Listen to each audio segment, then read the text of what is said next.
Welcome to Breakthrough Success.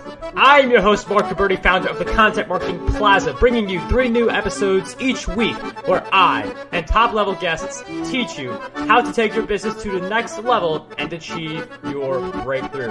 And before we jump into today's episode, let me ask you a quick question. How much would your life change if you could make 6 figures from your content? Imagine being able to quit your 9-to-5 job, do what you love for a living, and spend more time with your family. That's what we help our students do at the Content Marketing Plaza, an 8-week program that will help you build your way to 6 figures via your content. You can learn more about the Plaza by heading over to contentmarketingplaza.com, which will be in the show notes. All right, let's jump right back into the episode. And when it comes to achieving your breakthrough, your performance, the time you put in really matters when it comes to accomplishing the big goals that you want to do and the direction that your life takes. And if you want to, you're going to have to perform either way. It's going to be good or it's going to be bad. But if we're going to have to perform, if we're going to really pursue the things that we want to pursue and attract them into our lives, we need to have a superhuman performance, because if we have that kind of performance, the big goals that we give ourselves, they're going to head our way as we continue to work towards them. So this episode will be about how do we maintain a level of superhuman performance in the work that we do. So today's guest, he is a speaker, trainer, and expert who helps business owners and executives apply daily practices to safely enter and exit the state of flow and perform in ways they have only dreamed of. So that is who today's guest is, but who exactly is this guy? Well, today's guest for episode 303 of the Breakthrough Success Podcast is none other than Clay Green. Clay, it is such a pleasure to have you on the show. Mark, I'm so excited to be here, man. I'm so excited. The way I did not know that this would be episode 303. That just makes my day right there, brother. It's great to be here. Thank you. Clay, it is such a pleasure to have you on the show. And when it comes to performance, it's really important for us to hone in on the time we're putting in, the kind of effort we're putting in, and then that's what really leads to that superhuman performance. You definitely know a lot about that topic, so I'm really excited to dive in. But before we dive really deep into the how-to, tactic, strategy, things like that, can you just share with us a little bit of your background on why you decided to start on this journey of helping others achieve superhuman performance? Awesome, Mark. Yeah, I can. There's two perspectives here to look at. One, I'm going to tell you a little bit about my background and the things that I've experienced in my life. And what you're going to hear is a lot of jobs. You're going to hear a lot of careers, a lot of things, my career basically, working for the man. And the whole time, the thing to keep in mind, the whole time I wanted and tried multiple times to build multiple different types of businesses. So that's one thing. So those of you that are out there right now, kind of like bumping up against that, brother, I'm just letting you know, don't stop. Keep your eye on your goal. And what you're going to hear today, and the things I'm going to share are hopefully going to help you get one step closer. If there's one thing you take away, I'm going to be thankful. So my background, Mark, it's really interesting because we were talking briefly before, and I'm from Alabama originally. So I have a very basic schooling background, like for example, anyway, and like if you've seen Forrest Gump, that's kind of real. So I graduated high school back in the 80s, and I went into the U.S. Navy because I did an Alabama thing, man. I kind of followed the path that was laid before me, and I fell in love and had a baby, and got in financial trouble, and I better go ahead and join. I joined the Navy. And I somehow, there's so many little mini stories in here that I'm so excited about, but the bottom line is I became a Navy nuclear reactor operator. Wow. Now, what that means, now, when people hear nuclear, they think of bombs. That's the first, and missiles. Well, that's not what I did. I didn't play with that stuff. On board the vast majority of submarines in the U.S. Navy, they're powered by nuclear reactors, and aircraft carriers are powered by nuclear reactors. So we're talking about a power plant. What did that mean? Why is the Alabama thing to nuclear power relative? I'm letting you know that I'm technical. I'm letting you know that I went from a generic general high school education into nuclear science. I had to understand what was happening inside that reactor on a subatomic level.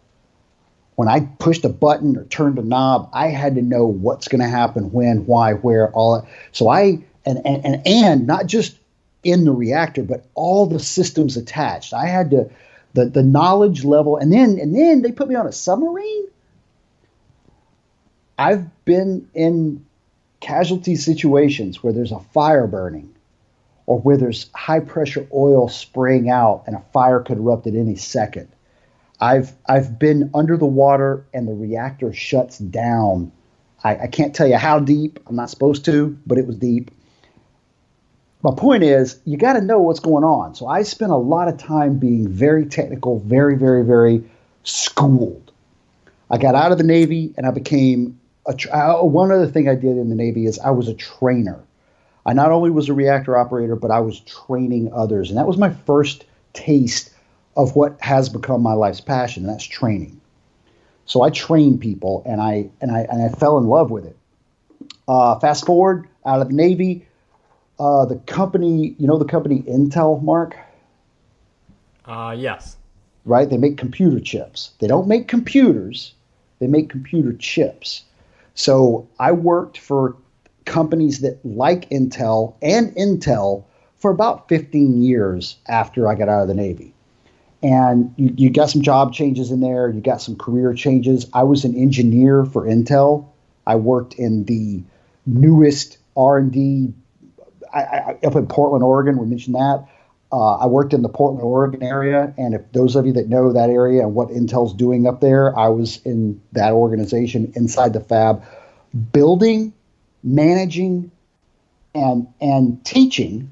I spent about 7 years in there, 10 years, something like that, as a teacher and a trainer on these pieces of equipment that are actually putting together the chips that we're using today.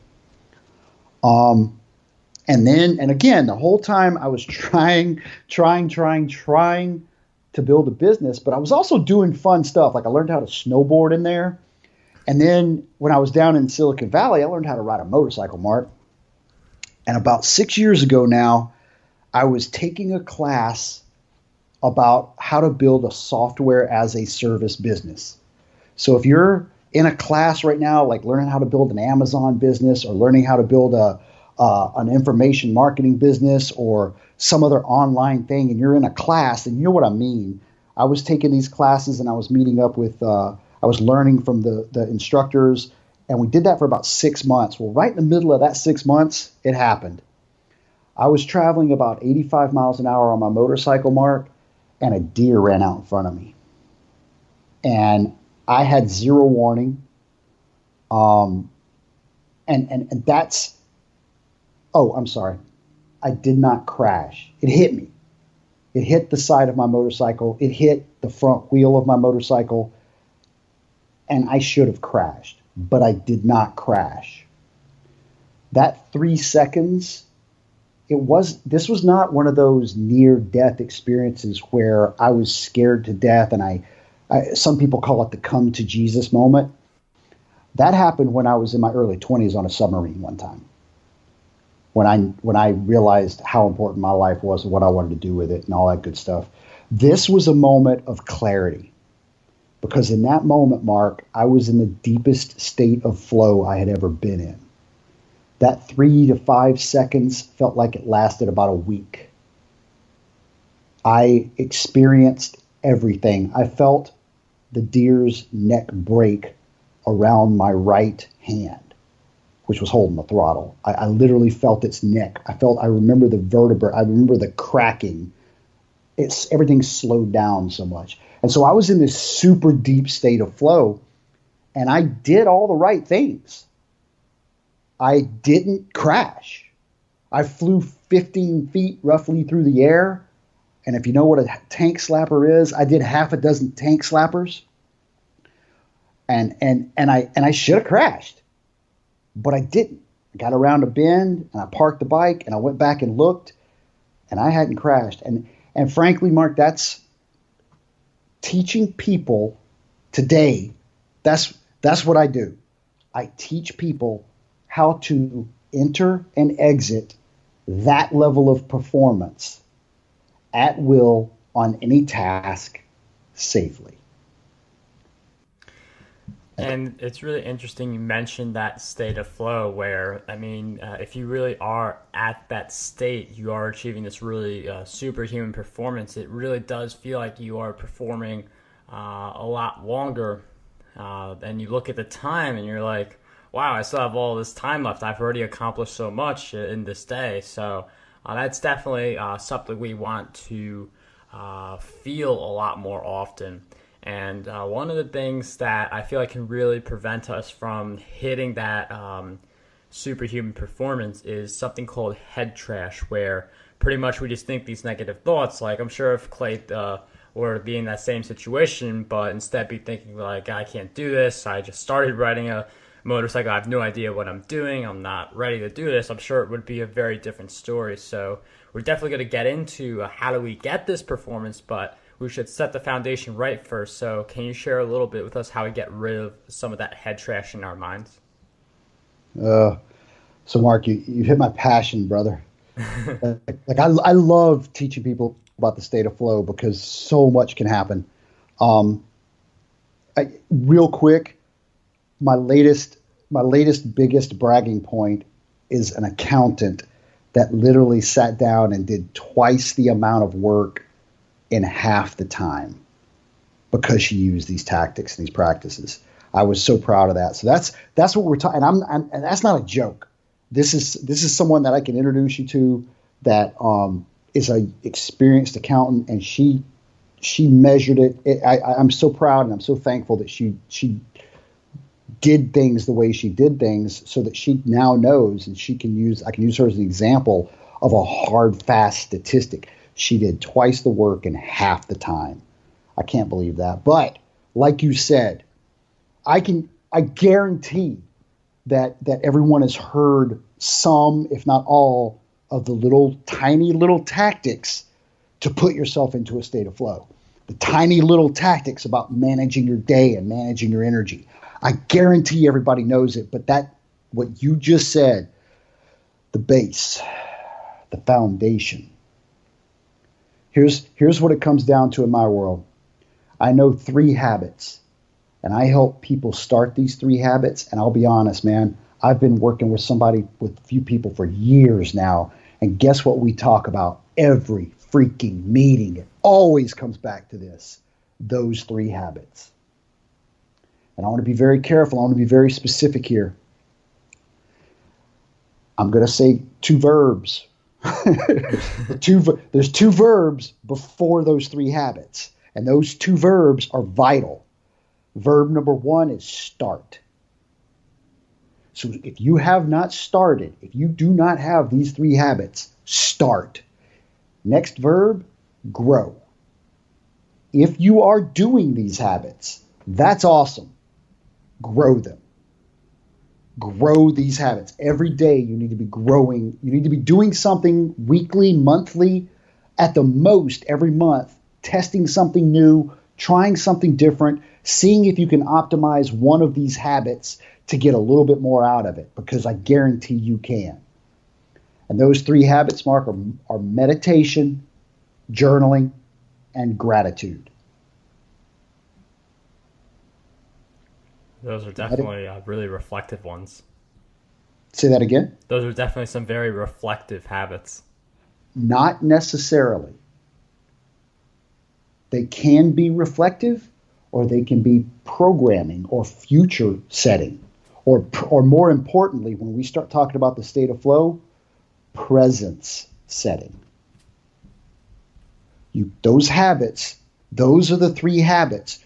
So meditation, for example, if we take everything else off the table except go get into a state of flow, well, meditation, that strengthens your brain and strengthens your muscle, the muscle that is required for you to have the discipline and the focus to go through the stages of flow and do the practices and the tactics to actually get into the state of flow, and more importantly, come out of it.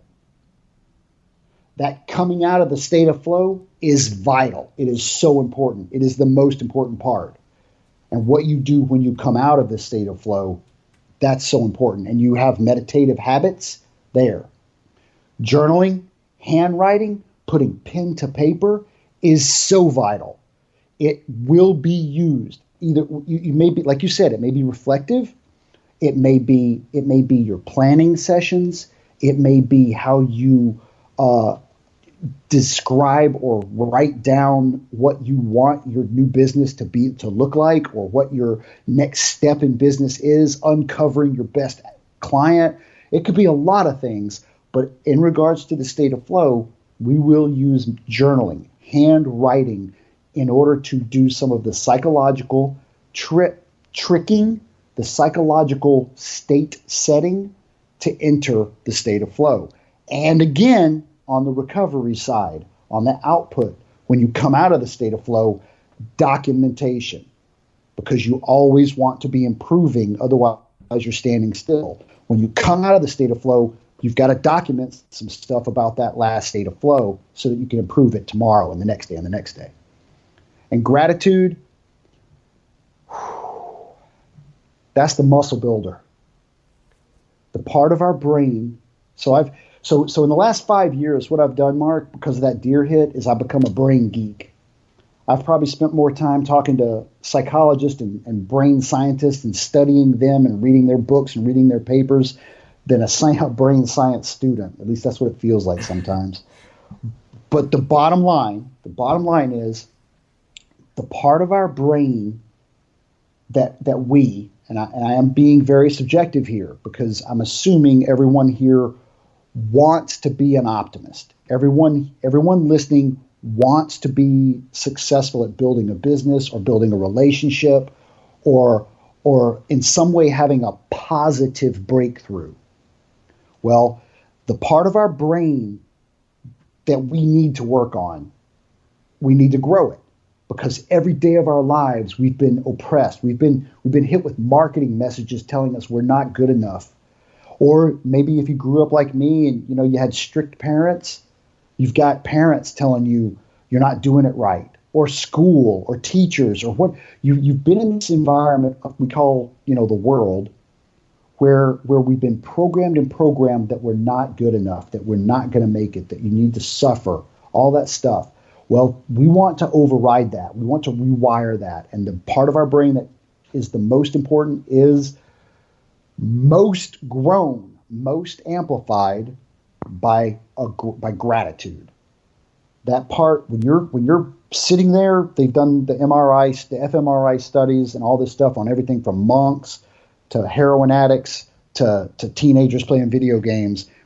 And that part of our brain that we want to grow, that's going to enable us to quickly and easily enter the state of flow, quickly and easily and safely exit the state of flow. That part of our brain that's going to give us the biggest lever is most amplified, most grown with gratitude. That's why I've picked that as my third habit. Well, there's my foundation.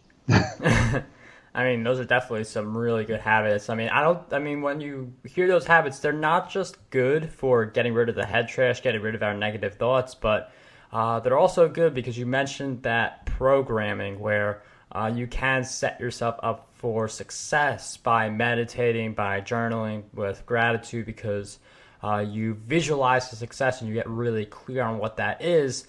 And the gratitude allows you to enjoy the journey, enjoy the present moment instead of feeling anxious about the future. So definitely some really great habits there. I'm also wondering if we could talk about what are some of the things that go into achieving a superhuman performance. I know those 3 habits are really strong, and I mean, they could do a lot of things on their own, but is there any other essentials for getting that kind of performance?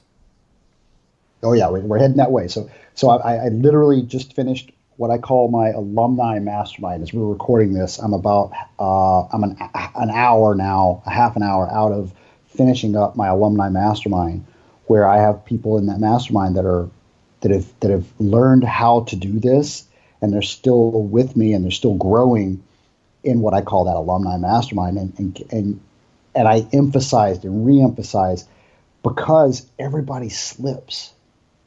Those 3 habits aren't helpful.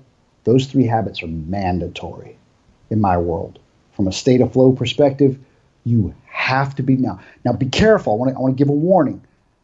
I am not dictating how you meditate, how you journal, or how you practice gratitude. The trick is to find what works for you. But those 3 habits are flat out mandatory. If you're going to build a successful, I guarantee, Mark, that every successful business owner we know between us, we will not find one that does not in some way have those habits installed in their day. They may not call it the same thing, but they're there. As far as state of flow, moving into the state of flow practices, there are 3 basic big picture blocks. Block number 1 is some knowledge about the state of flow. The stages of flow. So there's 4 stages of flow that we have to understand. Stage number 1 is called struggle. Now, the reason it's called struggle, and we can get into some gory detail, but I just want to summarize this. Struggle does not have, the struggle stage of the state of flow does not have to be a struggle, but it's still a stage in the state of flow. The next stage is release. So typically what this translates to, and I can use lots of examples here, but if you've got a big test coming up or a big client call, the quote unquote struggle phase is you're sitting there looking at this big unknown, and you're worried about it, and you prepared for it, and there's some quote unquote anxiety around it.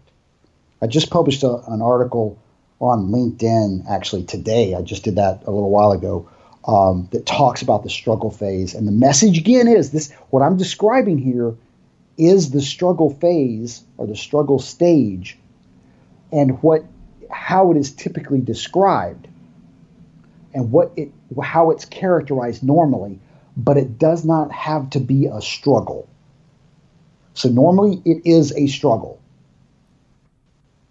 Then the release. What this is characterized by is a moment or a small period of time when you release the anxiety around the struggle. So maybe, for example, you're walking into a classroom, and you're getting ready to take a test, and every day you walk in and you sit down and you take out your pad, and you take out your computer, you take out your resources, and so there's this routine that requires your attention, and you're not allowed. It takes enough of your brain's attention to do this very routine, mundane thing, so that your brain is not stressing or anxious about the struggle, the thing that you were worried about before. So it releases it. This manifests in many different ways. The struggle phase and the release phase. The trick is, going through my courses and going through my training, whether it's one-on-one or my group training, what we do is we develop and design struggle and release phases custom for you, so that you're not struggling, and so that we get this period as short as possible, so that we can enter the 3rd stage, which is the state of flow. So we've got struggle, release, and then we enter the state of flow. The state of flow is ecstasy. As a matter of fact, Keller, in his latest book, who's one of the leading researchers and authors about the state of flow, in his latest book, he does not use the word state of flow. He's changed it to ecstasis, or non-ordinary state. I like state of flow. It just feels good still, because that was his previous words. So this state of flow, if you've ever played a video game, you know what it is. If you've ever gotten lost in a binge watching some Netflix or something, you know what the state of flow is. The state of flow is characterized by first, well, I can't say first. It could be characterized by several things. So in no particular order, but I would say the most common, time distortion. For example, that client of mine that did twice the work in half the time, she forgot to set a timer. So she was just working and feeling good. She entered the state of flow. She went through the struggle. She released. She did the release process, and then she started work. And she was working. And at the point where she said, oh my goodness, her name is Casey, by the way. Casey stopped and she said, I've just done 6 months instead of 3 months of this client's books. Holy cow, I must have been working 2, maybe 2.5 hours, because she expected to do 3 months in an hour. So she stopped and she pushed back her desk and she did the fourth state of flow, which is called recovery. She did her recovery process, and I'll talk more about that in a second. And then she looked at the clock and she realized that she had literally done twice the anticipated amount, 3 months, in only 30 minutes instead of 3 months in 60 minutes. I'm sorry, she did 6 months, twice the work in half the time. So time distortion, that was the point there. She felt like, wow, I must have worked 3 hours. Nope, you didn't. My example with a deer, I felt like 3 seconds lasted at least 5 minutes, to be more realistic than the week. Another example is you sit down to play a video game, and you're gonna play video game, just for an hour, and then you're gonna go to bed, or you're gonna play it for half an hour, or you're gonna do this, and then you're gonna get up and eat, and then you're gonna go out and see a movie or whatever, and then 8 hours goes by. You relate to that one, Mark? Oh yeah. I love how you laughed at that one. So another one of my I love this. Another one of my clients, Trevor. I worked with him for about 6 months, and it was in a one-on-one situation, and he learned about this stuff and we were working on his business and performance in his business. And one day he sent me a message. He said, Clay, I just realized something. I haven't touched a video game for like 2.5 months. Now that was the first I'd heard of a video game. We didn't talk about video games for 6+ months. There was no conversation about video games. However, it turns out my boy was addicted. Since he was about 8 years old, he spent at least 2.5 hours a day playing a video game. By implementing conscious state of flow entry, he was giving himself the dopamine and those non-ordinary states and those feelings of ecstasis. He was giving himself that in normal everyday tasks like accounting or copywriting or coding. And so he didn't have the urge to go invest more time in playing a video game. So he didn't even try to break that habit. It just wasn't there anymore. It was like losing the taste for a cigarette. I was shocked. I love that story though. That's an awesome, in my mind. So time, that's one. Is there any questions about that part right there, Mark, so far? You covered a lot. I mean, it's really interesting. I'm just trying to grasp all this. So the big picture is struggle. It's what we're talking about are the 4 stages of flow. Struggle, release, the state of flow. And what I mentioned so far was that the state of flow is marked by loss of time conception. So what's physically happening is in your brain, parts of your brain are literally shutting down. Because, well, I won't go too deep here, but the one part of the brain that shuts down is that part that measures time for us. Another part that shuts down, this is, I wish we were kind of on video here, Mark, but if you can imagine reaching out and touching your computer keyboard right now, just gently touching it, there's a boundary between your fingers and your keyboard. The part of your brain that defines that boundary is another part of your brain that gets shut down. So another very common example of our symptom, I should say, another common symptom of the state of flow is you feel connected to everything. We lose our sense of self. So this is why heroes like veterans and firefighters, this is why those guys get addicted to being selfless and going and sacrificing themselves and risking their lives, because there is no I can't. There is no I. When you are in a deep, deep state of flow, you go away and you just perform. And it's I'm so proud to be able to say I help people figure that out and do that every day. So then here's the important part, though. And this is why I said it's the most important part. So we're talking about the stages of flow, right? The most important part is recovery.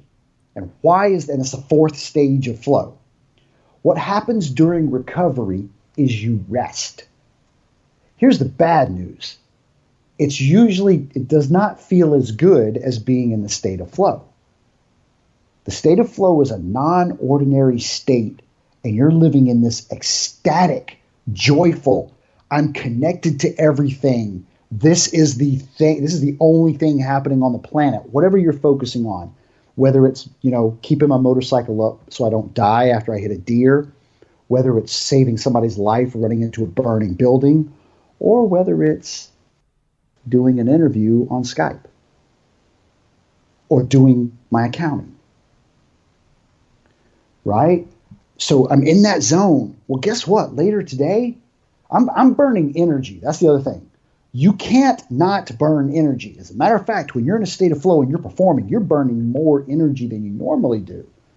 So when you go into this recovery period, this is when your body literally tries to rest. Have you ever heard the stories about young athletes coming out of college or out of high school, and then all of a sudden they're multimillionaires and they become drug addicts?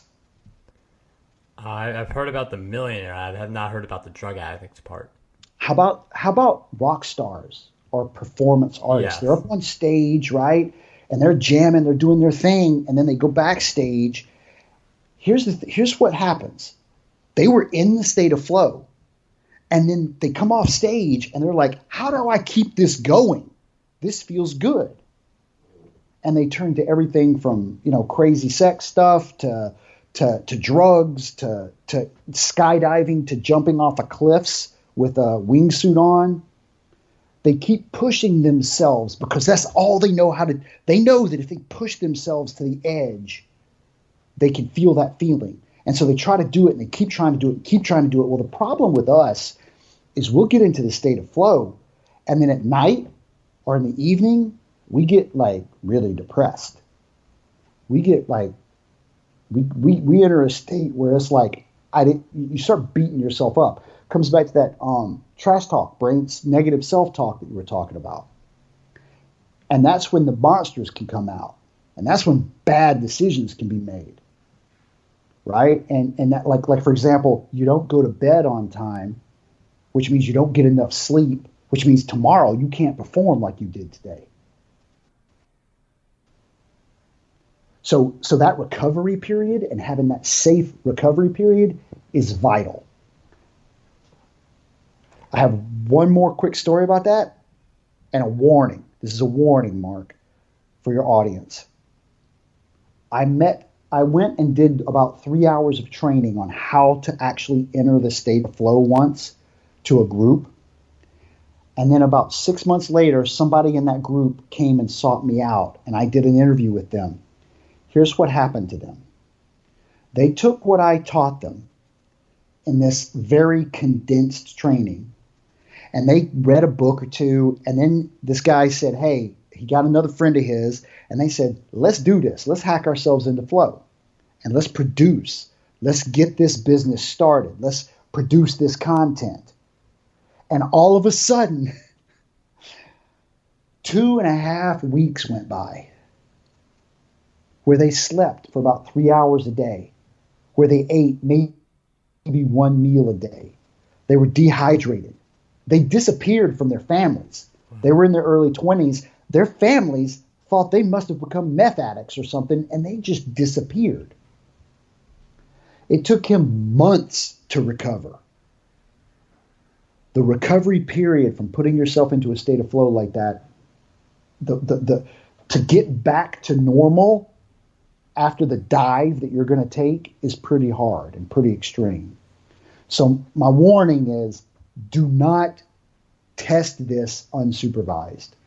You will put yourself into a state of flow. And if you do not have a safe recovery pattern built, a safe recovery plan, it's dangerous. That's definitely a very interesting insight, because normally we think about flow as writing the book quicker, creating the content sooner. But if you put yourself into the wrong flow, where you're overworked or you're not even pursuing the right things, you're in the wrong flow, and that will affect the way you feel about yourself. And you just want to be careful about what kind of flow you put in, which is something very important to take away from this part of the episode. And one of the things that I also want to discuss, we have this state of flow, we have superhuman performance, but not everyone feels like they are hitting that level or hitting their goals. So what do you believe holds most people back from really being able to achieve that sense of life-changing performance and really being able to hit their big goals? Are we talking about hitting the goal, or are we talking about feeling like they're moving toward hitting their goal? Ooh, good question. Let's talk about, for this one, the feeling like we're heading towards the goal. Recovery period. That's easy. Recovery period. So if you're working toward a goal, the odds are, so there's a couple things, Mark. I like what you said. There is no, but sort of. There is no good or bad state of flow. The state of flow exists. And if it's how you use it that determines if it's going to be a good or bad thing for you. Now, having said that, let's go down this path and use the example of somebody that goes into a state of flow and stays there for days or weeks versus somebody that learns to manage it on an hourly basis or a work session basis. At the end of the work session, if you review what you just did and connect it to your big picture goal, so you're constantly reminding yourself, okay, look, I just did an interview. I just spent 1 hour writing copy for my website. I just did my books for June and July. Whatever it is, whatever that thing is that you just did, if you immediately integrate that into your perception and your perspective of the world. In other words, I just did 2 months of bookkeeping, and that's important because why? And then you connect that why to your big picture goal. You want to be a successful business owner, and successful business owners, they manage their wealth, they manage their books, right? And I just did that. In that recovery period is when your brain is what they call consolidating what just happened. You're learning. You're making new neural connections. So by actively choosing what happens in the recovery period, you're doing your best to do exactly what you just said, Mark. Go to bed every night knowing that today you probably didn't do your best because you could have done better at everything, but you moved 2 steps closer to your goal. You are living your dream right now. You're moving in that direction. Did that answer that question? Yes, I really like that insight, because we do move closer each day as long as we're just putting in the work. Sometimes we move a lot closer on some days than on other days, but if we do keep putting in that effort, we definitely get closer to the big goals it is that we're seeking. And one of the habits that I'd also like to throw in, I know you mentioned your big 3: meditation, journaling, and gratitude. one of the big habits for me is to learn as much as possible. So with that in mind, Clay, I know you've really immersed yourself in this topic. I'm sure you read a lot of books. So I'm wondering if you share with us 3 books that you think will have a big impact on us. I'm seeking the inspiration. So one more quick thing, and then I'll throw the books. Sure. Today may be a day where you don't take a step towards your goal, but you focus on your self-care.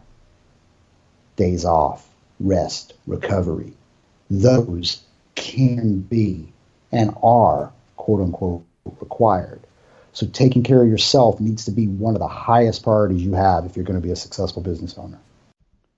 Now, books. I'm trying to think about what order.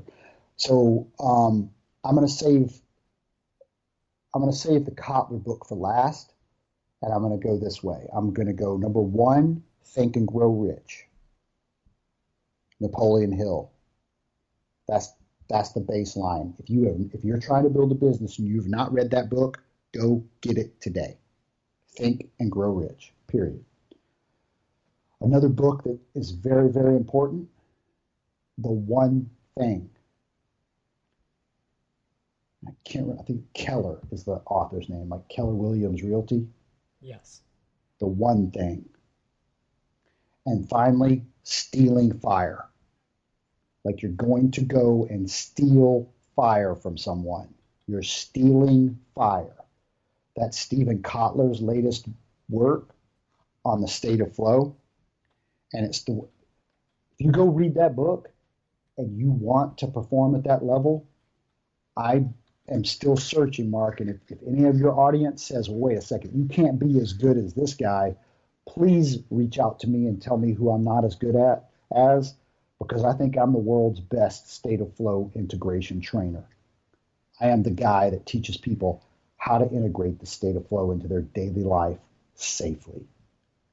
And that's what that book is about, is what that is and how to do that. Clay, thank you for those great book recommendations. Those will be in the show notes, marketability.com/E303.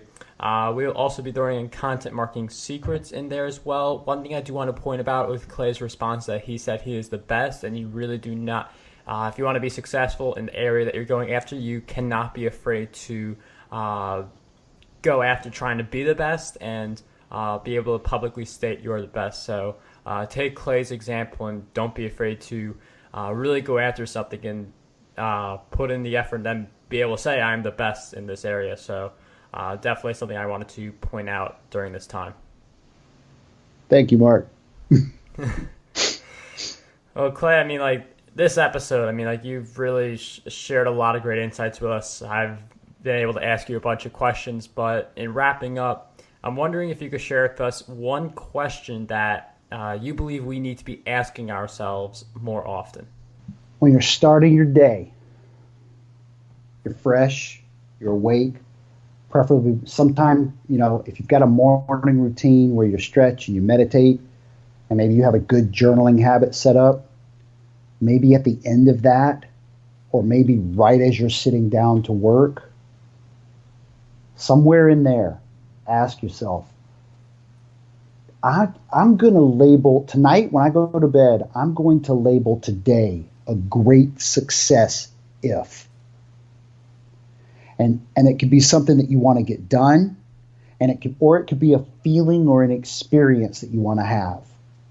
Like if my girlfriend kisses me today, if my wife smiles at me that way, if I get this one task done. Warning, do not make this your task list. This is not your to-do list. This is a minimum requirement for you to go to bed and think, I did that today. I had a good day. This was a good day because I did that one thing. That's a big game changer. Clay, thank you so much for sharing that insight with us. I mean, we should really get clear on what we need to do to feel successful each day. So thank you for sharing that insight with us and for sharing all of your great insights with us today. For anyone who's wondering where exactly can we find Clay and learn more about him, where are some good places for us to go? It's spelled really funny, but the website is enthusiastically.com. It's the word enthusiastically, but it's misspelled with my name at the end instead of the right way. I'm sure there'll be a link for it here. Definitely. I'm constantly inviting people into the custom one-on-one or custom masterminds, or the private masterminds, because I don't have a course. I don't teach this like a course, like an online self-taught thing. I teach this to small groups of people at a time. Anyway. So there's a website that you can find through that, enthusiastically.com, and get that. LinkedIn and Facebook. My Facebook business page is Enthusing Clay. And then I'm on LinkedIn as well. Clay, thank you so much for sharing with us those places we could find you, all of your great insights throughout our time together. I mean, you shared a lot with us, so just thank you so much for coming on Breakthrough Success today. Hey, man, I really enjoyed it, Mark. I'm glad we met. I love getting to know new people, and I'm excited about what you're building, what you're growing, and thank you. Thank you for giving me another spot, another place to share and hopefully help somebody touch that next level. Breakthrough, right? Want to dominate the podcasting industry? Now you can with your free copy of my book, Podcast Domination. You'll learn how to launch, grow, and monetize your very own show. And whether you are a beginner or an expert, this book has a lot of golden nuggets for you. We'll cover the cost of producing this book. All we ask is that you cover the shipping. To get your copy, head over to markgabberty.com/PD.